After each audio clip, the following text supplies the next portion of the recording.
There's this affirmation that I quoted from my favorite figure, the best lady, I suppose.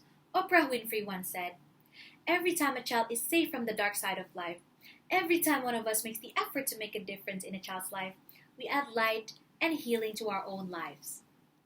Ladies, gentlemen, and everyone in between, thank you for having me.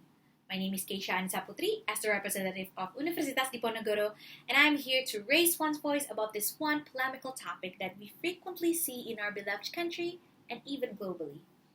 The one in question is protecting children from labor activities and exploitation through legal protection. Many members of the society are somewhat unaware of how this matter is jeopardizing the future of our nations. Most importantly, children themselves as living beings.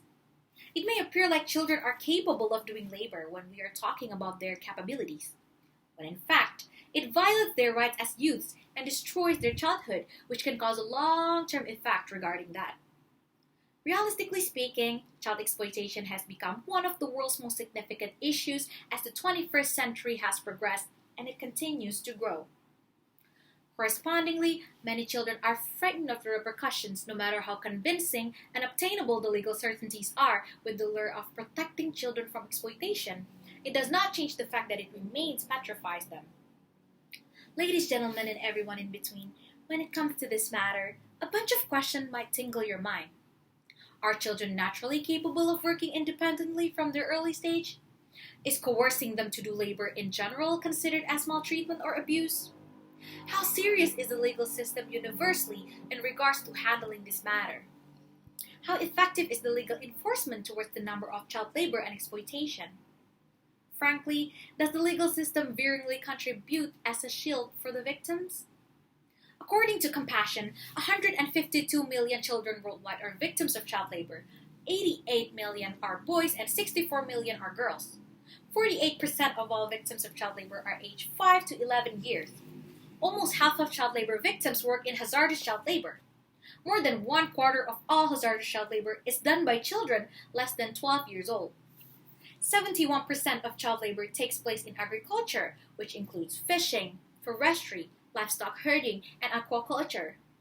19% of child labor victims live in low-income countries. 2 million victims live in high-income countries. Imagine, every moment counts somewhere around the earth.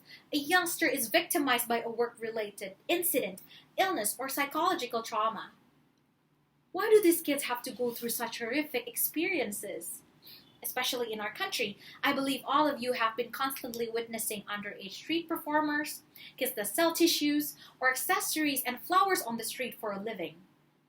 Not to mention how they are being coerced to do labor in order to fulfill the 3 basic human needs, such as clothing, food, and shelter.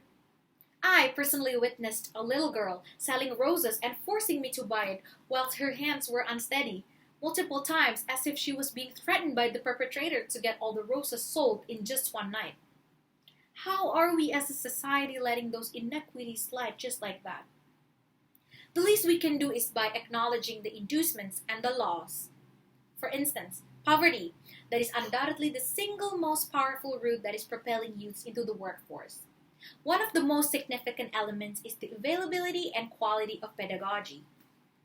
Children who have been forced to work frequently lack of the fundamental educational foundation that will allow them to gain skills. Farmers in rural fields who are seeing their crops ruined due to climate change have no choice but to put their children to do labor.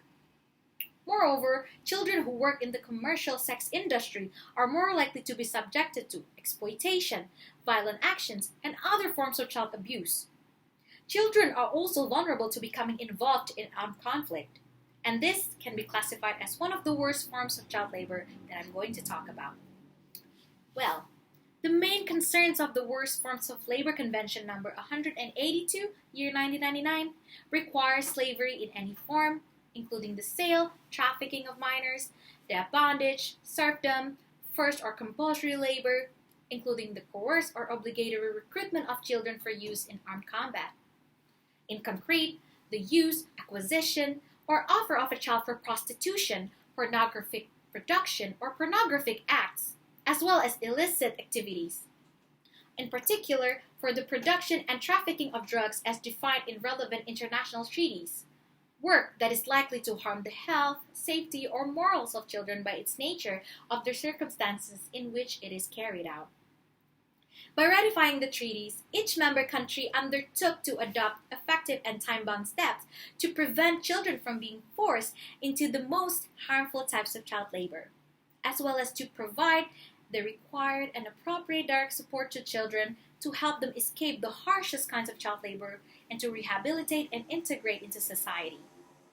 Followed by other conventions such as Minimum Age Convention 1973, number 138, Forced Labor Convention 1930, number 29, and many more. Well, how about the paradigm of legal enforcement in order to protect children from labor and exploitation?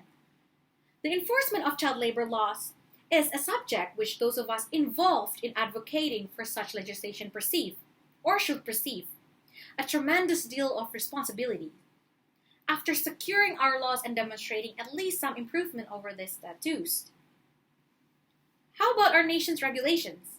Ultimately, in Article 28B of the 1945 Constitution, it states that every child has the right to live, grow, and develop, and has the right to be protected from violence and discrimination. Also, there is Article 76I of Law No. 35 of 2014 concerning child protection. Everyone is prohibited from placing, letting, doing, ordering to do, even participating in economic and or sexual exploitation of children. All those national and international laws are based on the fundamental children's rights, such as their right to be raised well, right to a wholesome family, right to basic needs, right to access what they need to have a good life, right to play and enjoy their youth, right to be protected from danger, and last but not least, their right to freedom and peace.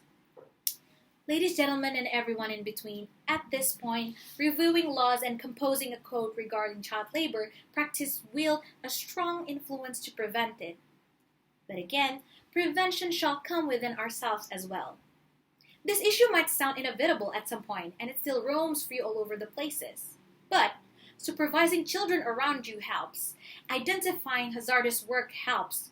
Stop hiring children below the minimum age helps. Supporting education helps. Replacing child workers with unemployed adults helps. Choosing not to have a child if you are financially unstable helps. The most. All of those matters possibly can change the future of the youth into the brightest. That's all from me. Massive apologies if there's any mistake. Bear in mind to keep on showering some love to children around you and also to each other. I'm wearing this blue shirt because the color blue symbolizes child rights, and I always stand for children, and you should too. Thank you.